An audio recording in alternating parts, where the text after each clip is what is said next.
Driving a supercar is always a special occasion.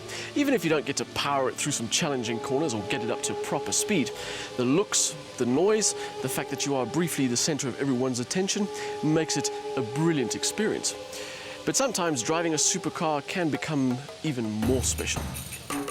In February 2017, RPM TV was invited by Lamborghini to join them on a cross-country trip from Oman to the United Arab Emirates. Along the way, we'd get to sample Huracans of various flavors, including the newest addition to the lineup, the Huracan Spyder 582. Before heading out on day one of the trip, I was introduced to the car I'd be spending the most time with on the 400-kilometer drive to Dubai, the all-wheel drive Huracan Spyder. On this trip, I've learned from other motoring types that around the world there is a level of dissatisfaction with modern Lamborghinis because they don't look as hardcore as the older ones. I don't know what Lamborghinis they're looking at because the Huracan is an aggressive-looking thing, and the Spyder has taken those looks and sharpened them. There is something about chopping the roof off a supercar that adds a bit of extra drama. The Huracan Coupe is a superb-looking machine, but the Spyder, despite what you might think about convertibles, manages to somehow highlight the fact that this isn't a car for posing. It loses nothing in comparison to the Coupe in terms of desirability and an absolute ability to make you stop and take a second look, and then a third, and then a fourth.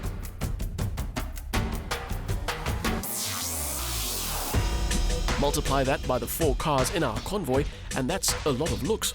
Heading out from our hotel in the mountains of Oman, we hit the highway for the first stretch of our trip, which would see us crossing the border into the UAE. Regardless of whether the Huracan has a fixed roof or not, its bodywork, like so much else of the car, is there to serve one purpose.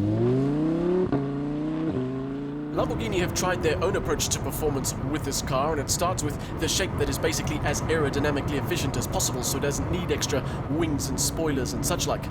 And then there is the, if you'll forgive my Italian, the piattaforma inerziale, which is basically a system that uses accelerometers and gyroscopes to feed information to one ECU that then sets up the car to maximize its performance. And while all of that sounds incredibly geeky, the effect is magical. This car's reactions are phenomenal. It'll go from highway cruiser to outright beast in a matter of milliseconds.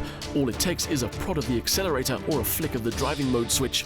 The speed limit was regulated on our route, but you absolutely cannot drive a car like this without putting your foot down once or twice to see and hear what it can do. And every time you do, it's an incredibly rewarding thing, thanks in no small part to one particular piece of art, its V10 motor. Unlike every other major sports car manufacturer in the world, Lamborghini has so far resisted the urge to fit turbos to their motors. And while there are definite downsides, especially at altitude where you lose ultimate performance, there are very big benefits to having a monstrous V10 that isn't force-fed. The power is instant and absolutely linear and superb. And then, of course, there's the noise.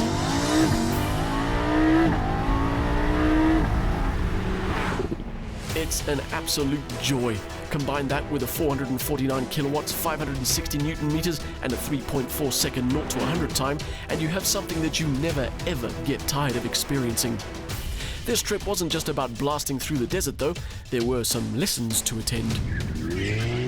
At an incredibly windy dry skid pan, we were introduced to a basic gymkhana course, and then given permission to switch off the traction control. This sort of behavior kind of defeats the purpose of confidence-inspiring four-wheel grip, but swapping our blue all-wheel drive test car for the yellow rear-wheel drive LP610-4, it became instantly obvious how progressive and forgiving the Huracan is. Even when being treated somewhat irresponsibly, with the traction control switched completely off. After a very short time, its sideways shenanigans became intuitive and controllable. It's never snappy or unpredictable. Day 2 gave me more time with the rear-wheel drive Huracan Spyder, and the more I drove it, the more I liked it. Of course, the rear-wheel drive and the all-wheel drive feel different, but the interesting thing is you don't really have to be going at any sort of pace to feel that difference. In fact, right from the get-go, the rear-wheel drive feels a little bit edgier, a little bit more instant. And rather than being scary, it's actually quite inviting, and that makes you want to push its limits and explore its boundaries, and then things get to be a lot of fun. It's not to say the all-wheel drive isn't fun, because all that power with all that grip never fails to bring a smile to your face. But if it was my money, or if I had a gun to my head, well, even if I had a marshmallow to my head, I'd make the same choice. It would be the rear-wheel drive in this color, probably. And that's despite the fact that with 426 kilowatts, it has less power and a lower power-to-weight ratio than the all-wheel drive, and it comes standard with steel brakes. No need for carbon ceramics when you're not carrying the weight of an all-wheel drive system. Our extended drive provided a good idea of just how adaptable this car is. Happy to cruise the highway, even happier to get its tail wagging. But once we arrived in Dubai, we were shown what happens when you take a Huracan and turn the volume up to 11. So, what do you do if you've got the money to afford a Lamborghini Huracan, but you aren't quite Johan Rupert enough to build your own racetrack on which to enjoy it? Well, if you're in the right part of the world, you can join a league of extraordinary gentlemen racers and sign up for Lamborghini Super Trofeo. Europe, North America and now the Middle East all have their own version of the One Make series, and it turns out there's an African connection as well. Former Zimbabwean GP2 driver Axel Jeffries is one of the Middle East series top drivers. Obviously, this is a big career change for me, but it's something that I've wanted to do for a long time. And to get the opportunity to join GT racing at such a high level in the Lamborghini Super Trofeo Championship has been awesome.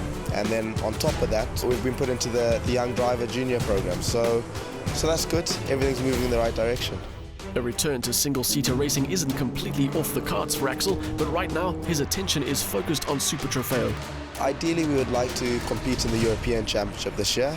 So far, things are going in that direction, and I think I'm quite confident that we will. And then obviously, the goal from there is to go into GT3 with Lamborghini and hopefully Le Mans one day.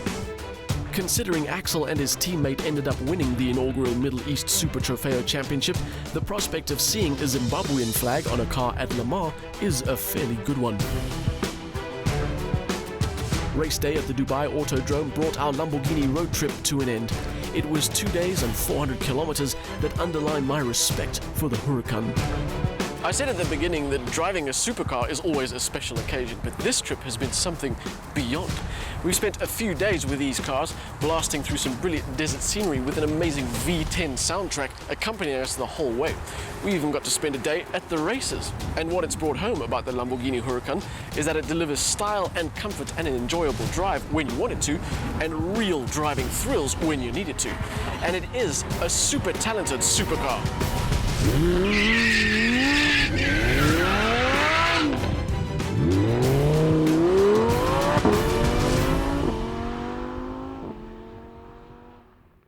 The Lamborghini Huracan Spyder is unquestionably one of the world's ultimate driving machines.